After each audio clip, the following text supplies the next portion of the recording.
வணக்கம், நான் உங்கள் ரமேஷ். நம்ம இன்னைக்கு சிம்பிளிஃபிகேஷனில் அடுத்த கணக்கு பார்க்க போகிறோம்.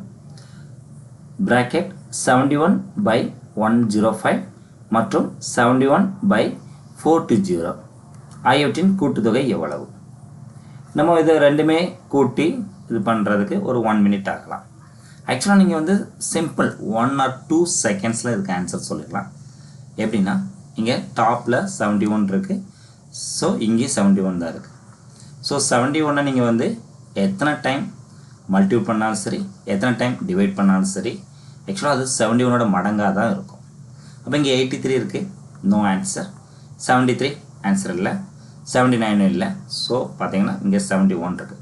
நீங்கள் நியூமரேட்டர் பார்த்தாலே போதும். ஆக்சுவலாக டினாமினேட்டர் என்ன இருந்தாலும் ஓகே தான், பகுதி என்னவாக இருந்தாலும் பரவாயில்ல. இதோட தொகுதி 71 வரனால ஆன்சர் வந்து 471 தான் இது. ஓகேவா? ஸோ இதுதான் ஆன்சர்.